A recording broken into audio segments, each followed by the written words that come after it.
எங்களோட clothing brand Sri Mantra enterprises. So நாங்கள் ஏன் இன்ஸ்டாவில் மட்டும் சேல் பண்ணிகிட்டு இருந்தோம், நாங்கள் எதுக்கு நாங்கள் இ-காமர்ஸ்குள்ளே போனோம், அதுலேயும் ஏன் நாங்கள் பெருசாக அமேசான், ஃப்ளிப்கார்ட் பக்கம் போகாமல் மீஷோ பக்கம் போனோம் அப்படிங்கிற மாதிரி தான் இந்த வீடியோ இருக்க போகுது. உங்கள் வீட்டு பிள்ளையா நினைச்சு மறக்காமல் சர்ப்ரைஸ் பண்ணுங்கள்.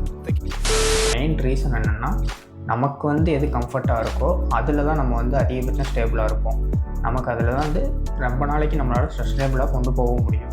ஸோ அதில் எங்களுக்கு பார்த்தது அமேசான், ஃப்ளிப்கார்ட்டை விட மீஷோ ரொம்ப யூசர் ஃப்ரெண்ட்லியாக இருக்கும். நமக்கு அக்கௌண்ட் க்ரியேட் பண்ணுறதா இருக்கட்டும், சரி அதில் நம்ம ஆர்டர் எடுக்கிறது, திருப்பி லேபிள் டவுன்லோட் பண்ணுறது, நமக்கு மந்த்லி நம்ம ஜிஎஸ்டி ஃபைல் பண்ணுறதுக்கு டவுன்லோட் பண்ணுறது கொண்டுமே நமக்கு ஈஸியாக இருக்கும். நிறையா பேர் ஏன் மீஷோ நல்லா இருக்காதுன்னு சொல்கிறதுக்கு ரீசன் ரிட்டன் மட்டும்தான் மெயினாக சொல்லுவாங்க. ஆனால் எங்களோட கிளாத்திங்கில் நாங்கள் பெருசாக ரிட்டன் பாதிக்கு பாதி ஆயிருந்தாலுமே அது எங்களுக்கு லாஸ் ஆகலை. அதையுமே நாங்கள் கிளாத்துங்கிறதுனால நாங்கள் ரீபேக் தான் பண்ணோம். ஸோ வர்ற பேக்கிங்கை இது பண்ணிவிட்டு ரீபேக்கிங் பண்ணுற மாதிரி தான் இருந்துச்சு. அது வேஸ்ட்டாக போகல. மேபி வேறு ஏதாவது ப்ராடக்ட் ஏதாவது நீங்கள் கொடுக்குறீங்க, டேமேஜ் ஆகி வருதுன்னா கூட ஓகே. எங்களுக்கு அதிகபட்சம் போயிட்டு ரிட்டன் ஆகும். கஸ்டமர் வாங்கி பிரித்து உடச்சி ரிட்டன் போட்டால் தான் நமக்கு ப்ராப்ளம். ஏன்னா நமக்கு அதுக்கு ஃபைன் கட்டி தான் ஆகணும். ஒரு பார்சல் போகுது திருப்பி ரிட்டன் ஆகுது அப்படின்னா 161 ரூபா நம்ம ஃபைன் கட்டணும். அதாவது நம்மக்கிட்ட இருந்து எடுத்துப்பாங்க, நம்மளோட இதிலேருந்து. அதே இது போயிட்டு ரிட்டன் ஆகிட்டு வந்துச்சுன்னா 0 கமிஷன் தான். ஸோ நமக்கு ஒரு ப்ராப்ளமே கிடையாது. போயிட்டு ரிட்டன் ஆகிறதுக்கு எந்த சார்ஜுமே போட மாட்டாங்க. நம்ம அதை எடுத்து மறுபடியும் நம்ம அதை பேக் பண்ணிவிட்டு பண்ணிக்கலாம். ஸோ அந்த ப்ராப்ளம் கிடையாது. ஏன் நாங்கள் அமேசான் பக்கம், ஃப்ளிப்கார்ட் பக்கம் போகாததுக்கு ரீசன் என்னென்னா, ஆரம்பித்ததுலேருந்து இப்போ வரைக்கும் எங்களால் அதில் ஒரு ப்ராடக்ட் லிஸ்ட் பண்ணுறதுலேருந்து அதுக்கான ஒரு சைஸ் வெரைட்டி கொடுக்கணுன்னாலுமே எங்களுக்கு இன்னமும் அது எப்படின்னு தெரியாமல் தான் இருக்குது. ஸோ அடுத்தடுத்து வீடியோ பார்த்து அப்டேட் இருந்துக்கிட்டே இருக்கும்.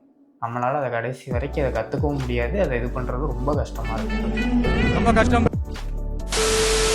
மீஷோவில் அந்த ப்ராப்ளம் கிடையாது. என்ன மனுஷன் தீப்பெட்டி விழுந்துருக்கீங்க. பண்ணுறதுக்குமே ஈஸியாக இருக்கும், லிஸ்டிங் பண்ணுறதுக்கும் ஈஸியாக இருக்கும், இது பண்ணுறதுக்கும் ஈஸியாக இருக்கும்.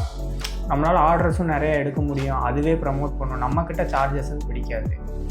இதே இது அமேசான் பக்கம் போனோம்னா நல்ல ஆர்டர் வரும்.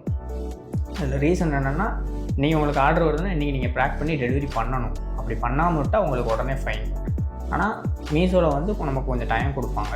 2 days டைம் இருக்கும். நம்ம ரெடி பண்ணி பேக் பண்ணுறது ஈஸியாக இருக்கும். நம்மளோட இதில் என்ன ப்ராப்ளம்னா, கிளாத்திங் நம்ம ரெடி பண்ணி அதுக்கப்புறம் தான் நம்மளோட பீஸ் ஸ்டாக் எடுத்து வைக்க முடியாது. ரெடி பண்ணி ஒரு 10 பீஸ் வச்சுப்போம், அப்படி இருக்க முடியாது. ஏன்னா அது ஒரு முதல்ல முடக்கிற மாதிரி ஆகிப்போம்.